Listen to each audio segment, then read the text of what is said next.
The rain was coming down in sheets that Friday evening, turning the suburban Atlanta streets into a glistening maze of reflections and shadows.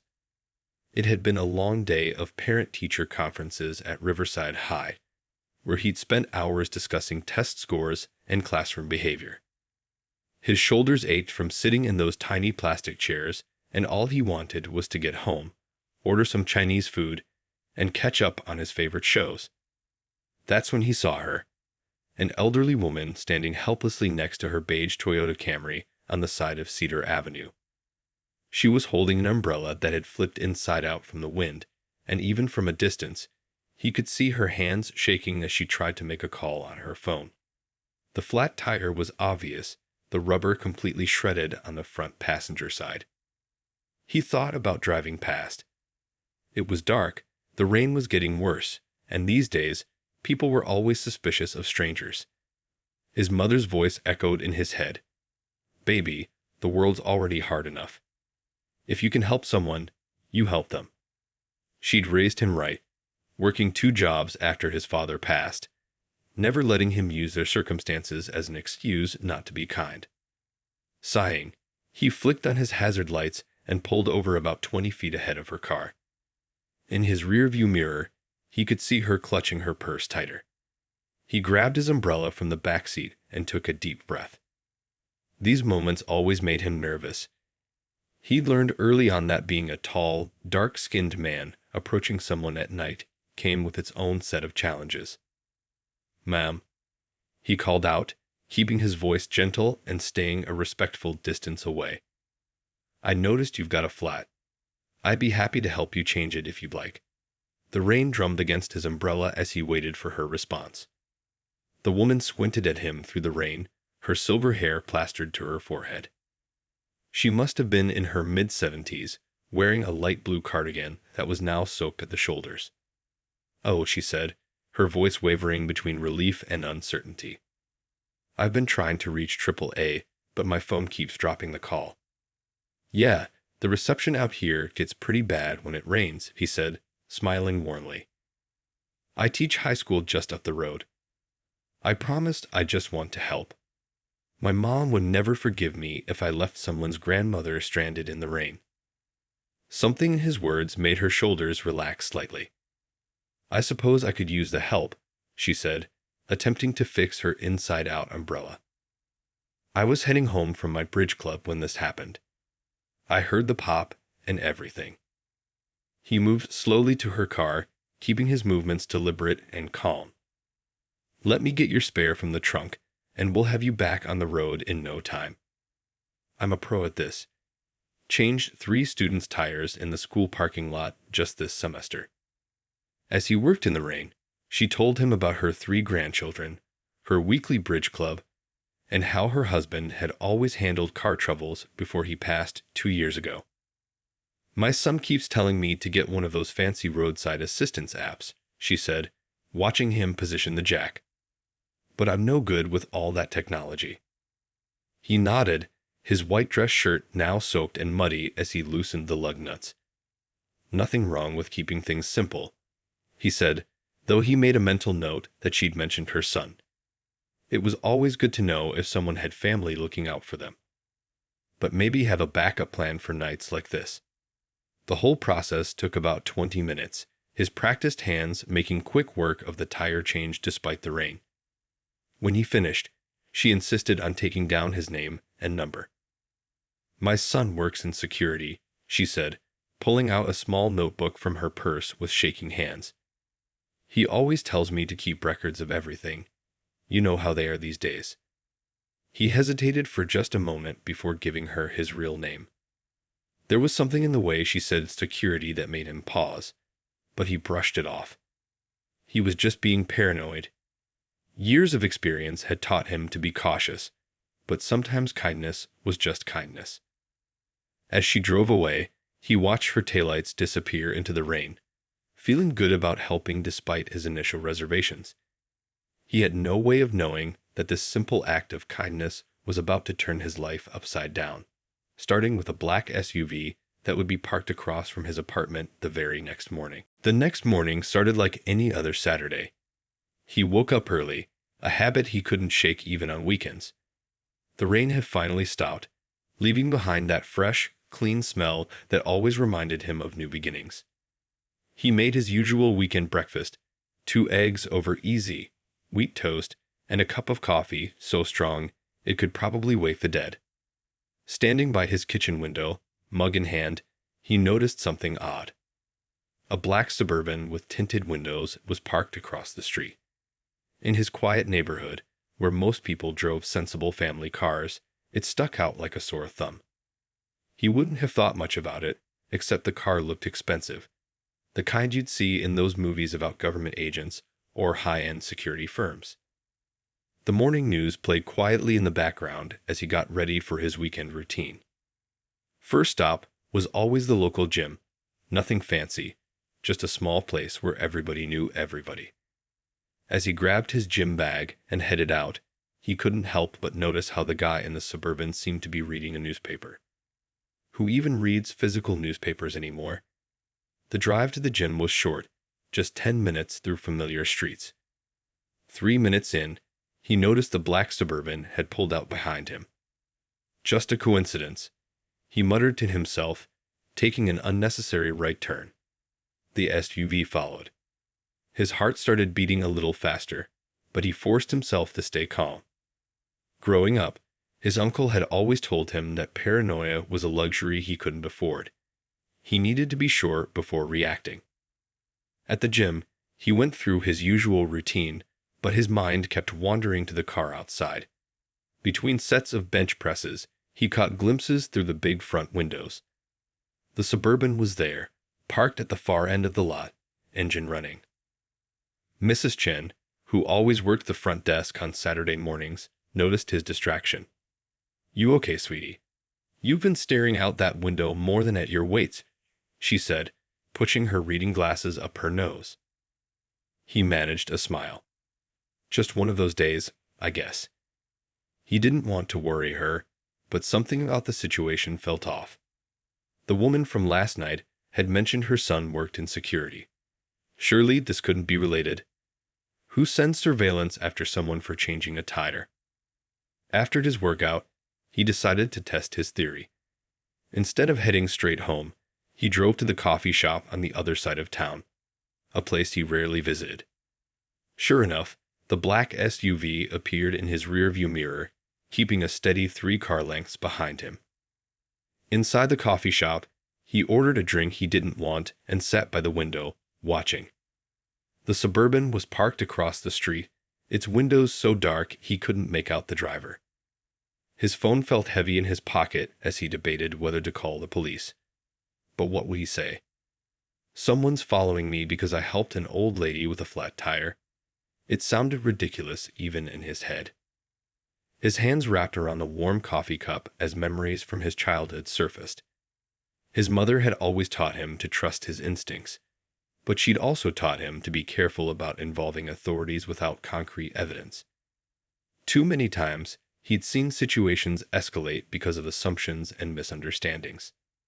The barista, a young girl with colorful pins on her apron, kept glancing his way with concern. He must have looked as unsettled as he felt. "Would you like a refill?" she asked, stopping by his table.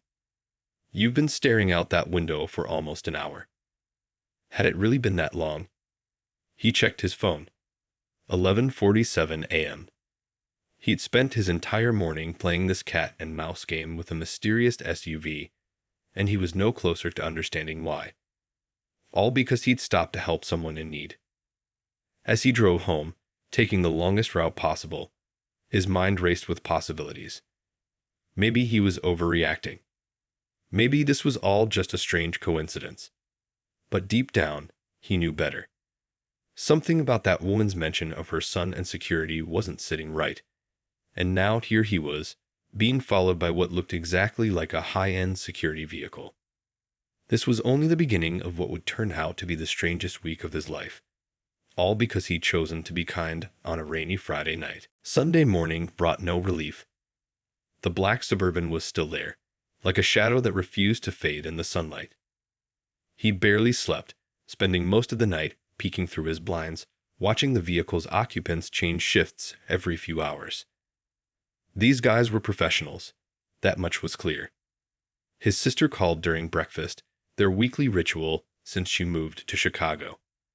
"You sound different," she said immediately. He always joked that she had a built-in lie detector when it came to him. After all, she practically raised him while their mom worked double shifts. He found himself spilling everything: the flat tire, the elderly woman, and now the mysterious SUV. His sister listened quietly, which was unusual for her.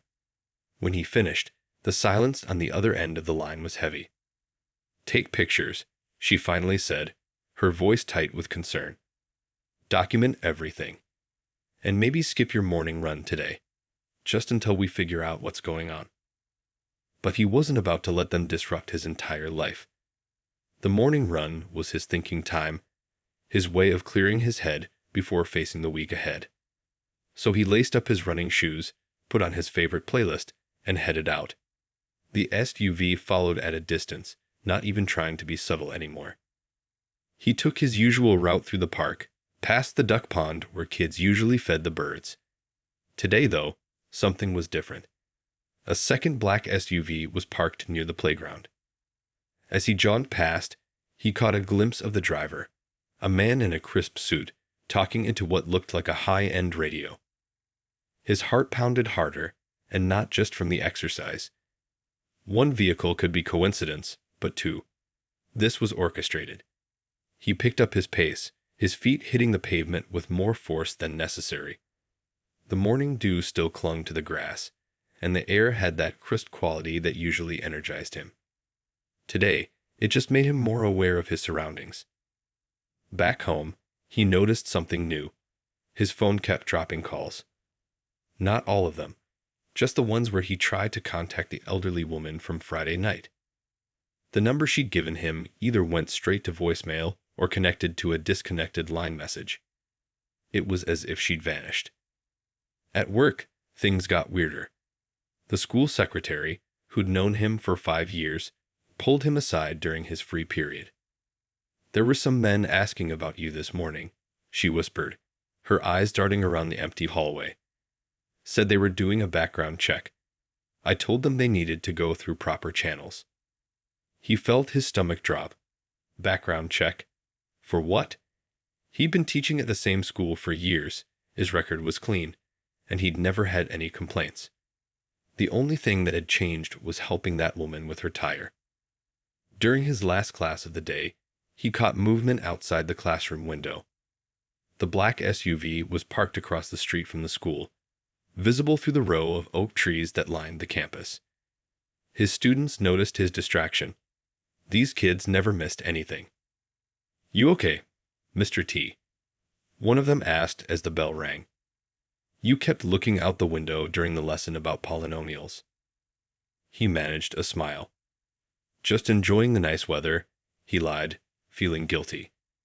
He'd always taught his students about the importance of honesty, but right now, he didn't even know what the truth was. On his drive home, he decided to try something. Instead of his usual route, he took a series of random turns through residential areas. The SUV stayed with him, matching every turn, maintaining that same careful distance. These people were good, too good to be regular private security just checking up on someone. As he pulled into his parking spot that evening, his phone buzzed with a text from an unknown number. "We need to talk about Margaret Peters." His blood ran cold. That must be the elderly woman's name, but he hadn't known it until now. How did they get his number? The sun was setting, casting long shadows across the parking lot, making the black SUV look even more menacing. This wasn't just surveillance anymore. They were making their move. The question was, what would he do about it? The text message about Margaret Peters kept him up most of the night. He sat in his dimly lit living room, curtains drawn, reviewing every detail of that rainy evening. Had he missed something? Was there more to her story than just a simple flat tire? His mom always said there were no coincidences in life, just lessons we haven't understood yet. By Tuesday morning, his nerves were frayed. Dark circles under his eyes betrayed his sleepless night as he stood in front of his first period class, trying to explain the importance of To Kill a Mockingbird while constantly glancing at the parking lot through the window. The black SUV had multiplied. Now there were 3 of them, strategically parked around the school. During lunch break, he found himself in the teacher's lounge, pushing his food around his plate when his colleague from the English department sat down beside him. "You've got visitors," she said quietly, sliding her phone across the table. On the screen was a photo of 2 men in expensive suits talking to the school principal outside his office. "They're asking about Friday night," she continued, her voice barely above a whisper. "Something about a senior citizen assistance program, but they're not from any organization I've ever heard of." His appetite disappeared completely. A senior citizen assistance program? That was a new one. He'd been documenting everything on his phone. Photos of the SUVs, recordings of the mysterious calls, screenshots of the text message. His sister had suggested starting a digital journal, just in case things escalated further. Now it seemed like a brilliant idea. The afternoon dragged on endlessly. His students picked up on his anxiety. Kids are surprisingly perceptive that way. During his last period, while discussing symbolism in literature, a student raised her hand. "Mr. T, those men in the suits are watching our classroom again." Sure enough, 2 figures stood at the edge of the school property, their attention fixed on his second-floor window. After the final bell rang, he waited in his classroom, grading papers until most of the school had cleared out. The principal stopped by, looking uncomfortable. "They left their card," he said, placing a plain white business card on the desk. It had only a phone number, no name, no company, no logo. The drive home became an elaborate game of cat and mouse. He took random turns, doubled back on side streets, even pulled into a shopping center parking lot and waited. The SUVs followed every move with practiced precision. These weren't amateur security guards. Their coordination was too perfect, their techniques too refined. At the grocery store, he noticed they'd changed tactics. Instead of staying in their vehicles, the men in suits were now following him inside. One pretended to study produce while another flipped through magazines at the checkout. They wanted him to know they were there, wanted him to feel their presence. His phone buzzed again. Another text from the unknown number. "Your assistance with Mrs. Peters was appreciated. We should discuss compensation." Compensation? For changing a tire? Nothing about this made sense anymore. Back in his apartment, he paced the living room, the business card feeling like it was burning a hole in his pocket. His sister had called twice, but he let it go to voicemail. What would he tell her? That mysterious men in suits were offering him money for helping an old lady. That his entire life had turned into some kind of surveillance operation straight out of a spy movie. The sun was setting when he heard a knock at his door. His heart jumped into his throat. Through the peephole, he saw them, 2 men in dark suits, standing professionally with their hands clasped in front of them. No visible weapons, but their stance suggested military or law enforcement training. Another knock, more insistent this time. "Sir, we just want to talk about Friday night." About Mrs. Peters and her son's concerns. Her son's concerns? What concerns could possibly justify this level of surveillance? He stood frozen, his hand on the doorknob, years of his mother's cautionary tales running through his head. But he couldn't hide forever. Whatever this was, it had to end. Taking a deep breath, he opened the door, but what he saw on the other side wasn't what he expected at all. Standing between the 2 suited men was Margaret Peters herself, looking nothing like the helpless woman he'd helped in the ring. Margaret Peters stood in his doorway, but she was transformed. Gone was the frail, helpless woman from that rainy night.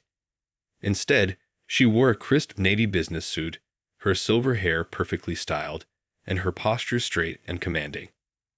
The confusion must have shown on his face because she immediately raised her hand in a peaceful gesture.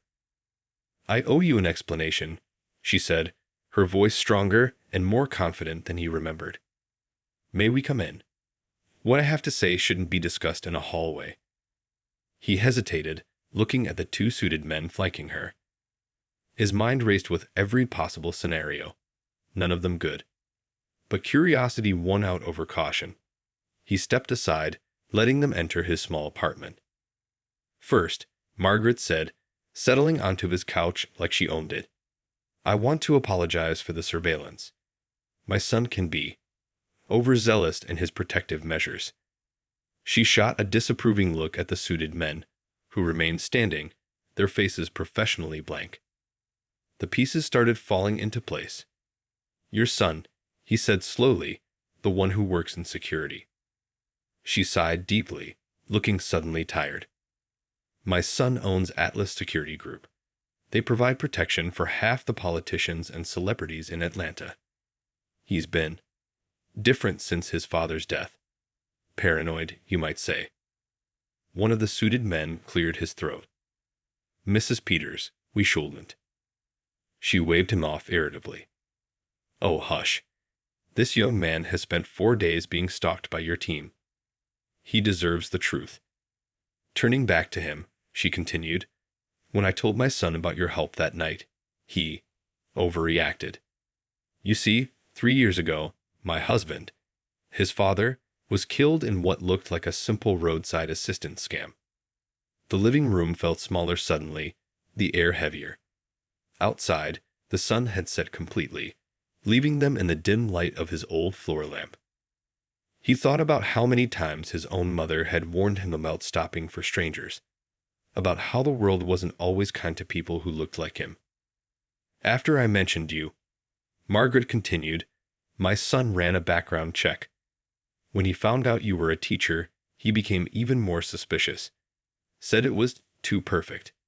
That's when he ordered the surveillance." "A teacher," he repeated, almost laughing at the absurdity. "Being suspicious of a teacher." "He thought you might be part of a new scam ring," one of the suited men offered, speaking for the first time. "Targeting elderly women, building trust through legitimate professions." "That's ridiculous," he said, anger finally breaking through his confusion. "I helped someone who needed it. That's all. And for that, you've been watching my house, following me to work, frightening my students." Margaret stood up suddenly, her face flushed with what looked like shame. "You're absolutely right. This is exactly what I told my son when I finally found out about the surveillance yesterday. He's turned into exactly what he claims to be protecting me from.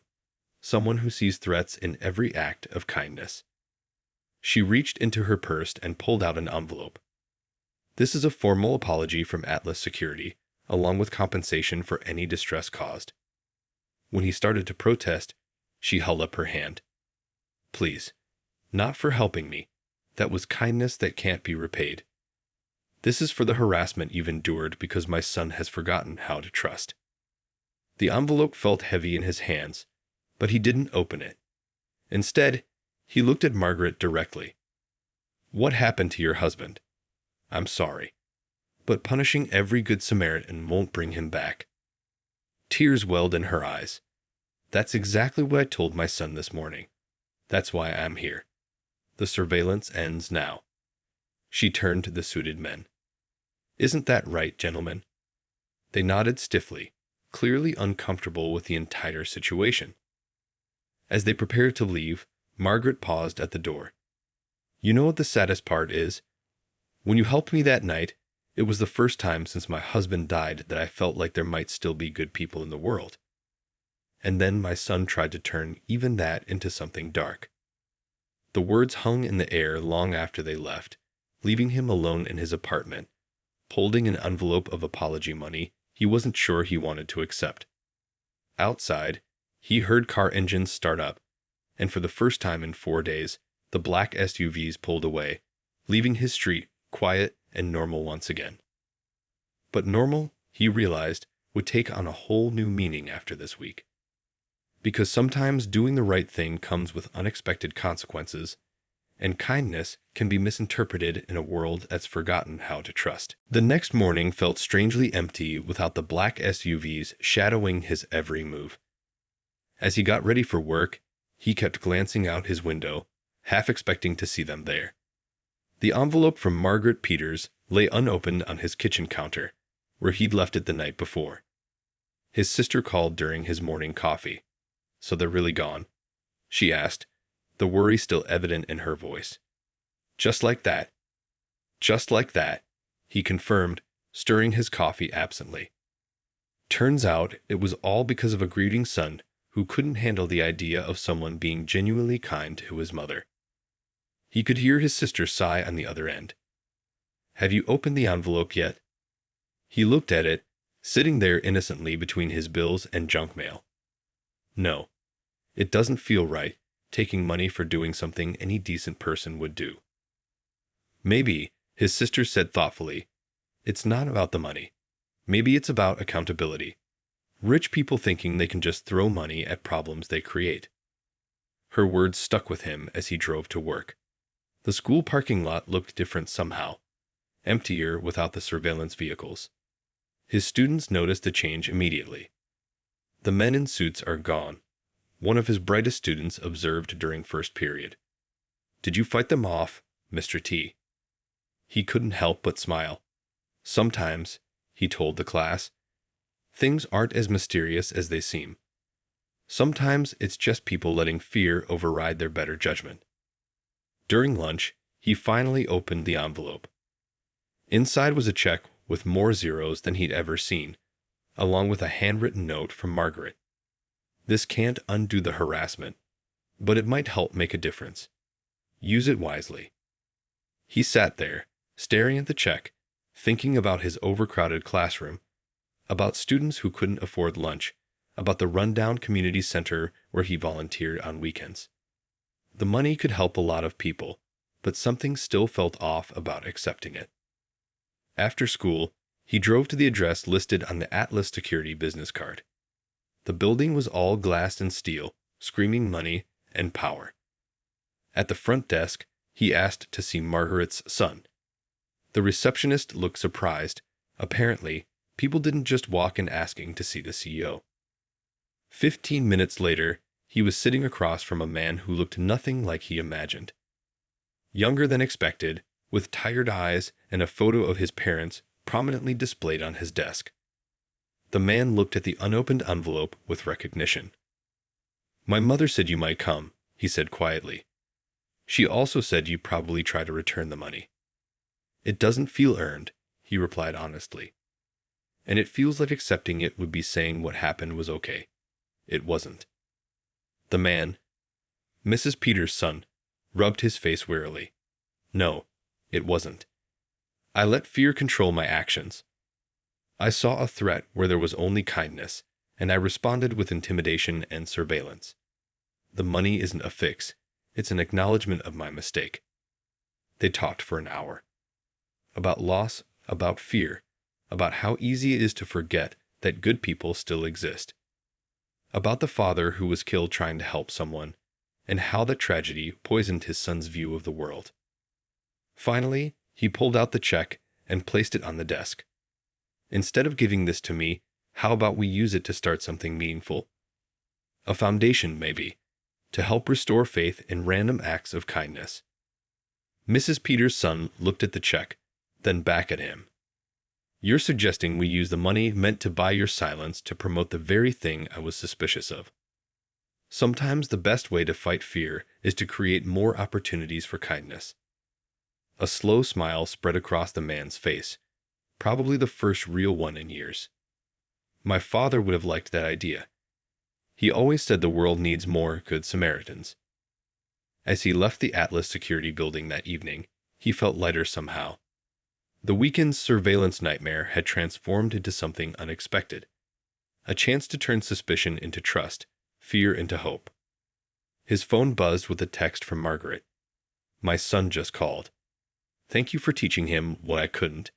That kindness doesn't always have an ulterior motive." 2 months had passed since the surveillance incident, and life had taken an unexpected turn. The foundation idea had grown into something bigger than anyone anticipated. They called it the Roadside Initiative, a program dedicated to making random acts of kindness safer and more trustworthy for everyone involved. On this particular Wednesday afternoon, he sat in a conference room at Atlas Security, surrounded by community leaders and former skeptics. Mrs. Peters' son had transformed from a paranoid security executive into a passionate advocate for the program. The change in him was remarkable. "So, here's what we've accomplished in just 8 weeks," the son announced, clicking through presentation slides. "We've registered over 200 volunteer helpers, provided them with verified IDs, and set up a 24/7 support hotline. When someone stops to help now, both parties can feel safe." The local news had picked up the story last week. From surveillance to service. How mistrust led to a movement. The headline had made him laugh. If only they knew the whole story. His students had gotten involved too. The Robotics Club was developing an app to connect stranded motorists with verified helpers in their area. The idea came from a sophomore who'd watched her mother struggle with a flat tire, just like Mrs. Peters had. "My biggest concern," a police captain spoke up during the meeting, "was that this would make it easier for criminals to pose as helpers. But your vetting process is actually stronger than what we use for neighborhood watch programs." Mrs. Peters, who now served as the foundation's honorary chairperson, beamed with pride. She found her calling in speaking to community groups about trust and judgment. Her story about mistaking kindness for threat resonated with people, especially in a world where fear often overshadowed humanity. After the meeting, he stayed behind to help clean up. Mrs. Peters' son approached him with a cup of coffee. They developed an unlikely friendship over the past months. "You know what my father would have loved most about this?" the son asked, looking out the conference room window at the Atlanta skyline. "That we're not just helping people change tires anymore. We're helping them change their perspectives." It was true. Last week, a retired veteran had used the program to help a young college student with car trouble. The student turned out to be studying military history and was now interviewing the veteran for his thesis. Connections were being made that went far beyond simple roadside assistance. His phone buzzed. A notification from the Foundation's app.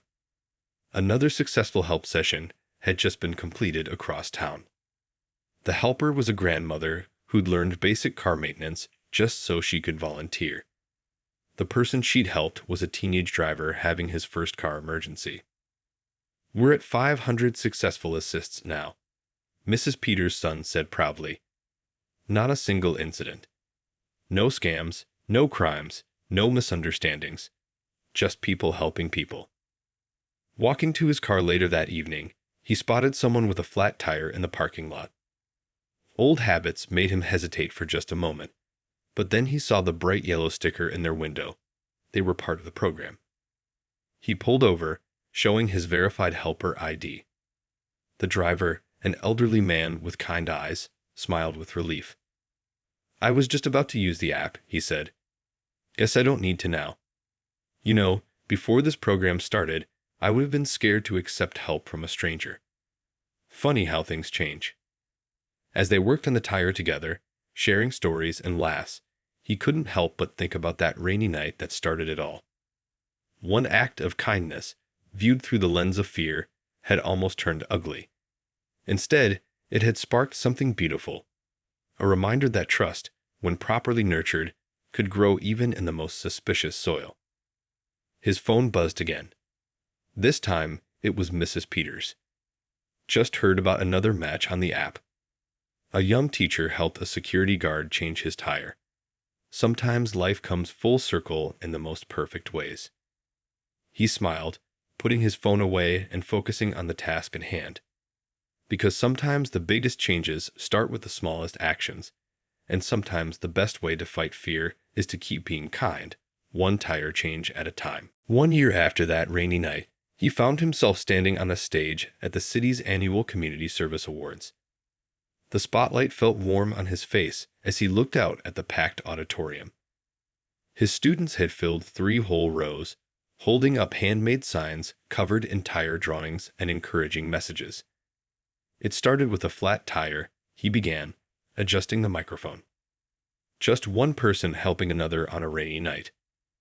I never expected that simple act would lead to all of this. The roadside initiative had grown beyond anyone's wildest dreams. What began as a local program had spread to 5 states, with more joining every month. They'd helped over 10,000 people, created dozens of jobs, and even prevented a few potential scams along the way. Mrs. Peters sat in the front row, dabbing at her eyes with a tissue. Next to her, her son looked nothing like the suspicious security executive from a year ago. He traded his stern expression for a genuine smile, and these days, he spent more time teaching community trust-building workshops than running surveillance operations. The real hero of this story, he continued, isn't me. It's every person who's chosen trust over fear, kindness over suspicion. It's the retired mechanic who spends his weekends teaching basic car maintenance to our volunteers. It's the college students who developed our safety protocols. It's the grandmother who knits special hats for our winter emergency kits. His sister had flown in from Chicago for the ceremony. She was beaming from her seat, probably remembering all those late-night phone calls during the surveillance week. See, her expression seemed to say, sometimes the scary things turn into the best things. The program had evolved far beyond just helping with car troubles. They now had a mentorship program where experienced helpers taught young people about both car maintenance and community service. His students had started a club dedicated to spreading random acts of kindness throughout the school. Last month, he shared with the audience, I got a call through our app. A young man had a flat tire in almost the exact same spot where I helped Mrs. Peters that night. When I arrived, he was nervous, said he'd always been taught to be wary of strangers. By the time we finished changing his tire, he'd signed up to become a volunteer himself. The audience laughed warmly. These stories had become common, tales of mistrust transformed into connection, of fear turning into friendship. But my favorite story, he continued, happened just last week. Mrs. Peters got her first flat tire since that night a year ago. Instead of calling her son's security team, she used our app. The helper who showed up, a young teacher from across town. They spent an hour talking about books while fixing the tire. Now she's going to be a guest speaker in his English class. After the ceremony, people gathered in small groups, sharing their own stories of help given and received.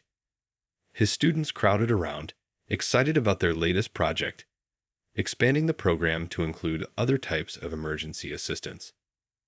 Mr. T, one of them asked, did you ever think helping someone change a tire would lead to winning a community service award?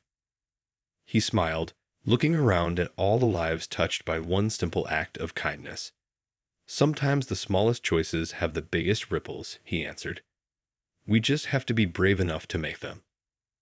Later that night, as he helped clean up after the ceremony, Mrs. Peters' son approached him with an envelope. We found this in my father's old papers, he said quietly. It's a letter he wrote the day before he died, about why he always stopped to help people. I think you should have it. The letter was simple but powerful. In a world that teaches us to fear each other, every act of kindness is a revolution. Never stop helping. Never stop believing in the good in people. As he drove home that night, he spotted a car with hazard lights on the side of the road. Without hesitation, he pulled over, already reaching for his verified helper ID. Because sometimes the best way to honor a legacy is to keep its spirit alive, one small act of kindness at a time. 5 years had passed since that rainy night. The Roadside Initiative had become a nationwide movement, changing countless lives in ways no one could have predicted.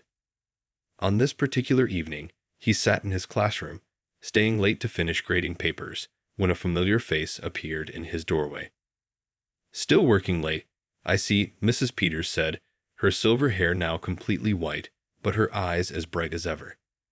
At 80, she still insisted on personally visiting schools to share their story. Just finished, actually, he smiled, putting down his red pen. How did the assembly go? The students were amazing, she beamed. One young girl told me she used to be scared of helping others because of what she saw on the news. Now she's organizing a youth chapter of our initiative. They walked together to the parking lot, where her son was waiting. The former security executive had transformed completely. He traded his suit for casual clothes and his suspicious nature for genuine warmth. These days, he ran the foundation full-time. Remember when I had you followed? Her son laughed, shaking his head at the memory. Now we're teaching people how to safely follow their instincts to help others. The program had grown beyond their wildest dreams. What started as a way to make roadside assistance safer had blossomed into a nationwide trust-building movement. They had chapters in every state, partnerships with major car manufacturers, and even a scholarship program for students pursuing careers in community service. Did you see today's numbers? Mrs. Peters asked, pulling out her tablet. 1 billion assists nationwide. 1 billion people who chose to trust and help each other. Each assist had its own story. Like the truck driver who helped a family during a snowstorm and ended up being invited to their Thanksgiving dinner. Or the teenage helper who discovered her passion for mechanical engineering while changing a tire. Every connection made was another thread in a growing tapestry of trust and kindness. His own students had taken the initiative to new heights. They developed a curriculum about community trust building that was now being used in schools across the country. The app they'd created had won national awards for social innovation. You know what still gets me? Her son said, leaning against his car. How close we came to letting fear win. If Mom hadn't stood up to me about the surveillance, if you hadn't turned that wrong into a right. A car pulled into the parking lot. One of his former students who'd graduated 3 years ago. She was now running the initiative's youth outreach program. You'll never believe what happened today, she called out excitedly. We had our first third-generation helper. The grandmother was one of our original volunteers. Her daughter joined 2 years ago, and today her granddaughter signed up. 3 generations of helping others. They all smiled, understanding the significance. What had started with suspicion and fear had grown into a legacy of trust and connection.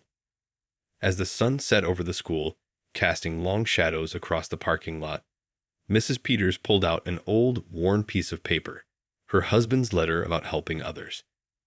We're having this framed for the Foundation's headquarters, she said. A reminder of where it all began. His phone buzzed. Another successful assist notification. These days, each alert represented not just a problem solved, but a connection made, a fear overcome, a story begun. 5 years, her son mused, looking at the school building where it all started. 5 years since we almost let fear stop us from seeing the good in people. Now look at us. We're practically professional optimists. As they said their goodbyes, a car pulled into the lot with its hazard lights on. Without hesitation, all 4 of them reached for their helper IDs, then laughed at their shared instinct. Some habits are worth keeping. Mrs. Peters smiled. Together, they walked toward the car, ready to help, ready to connect, ready to continue the legacy that started on a rainy night with a flat tire and a choice. A choice to trust, to help, to believe in the good in people. Because sometimes the biggest changes in the world start with the smallest acts of kindness, and sometimes the best way to fight darkness is to keep being the light, one helping hand at a time. And that's how a story that began with suspicion ended with hope. Not just for one person or one community, but for anyone who ever wondered if it was still safe to be kind in a world that too often expects the worst.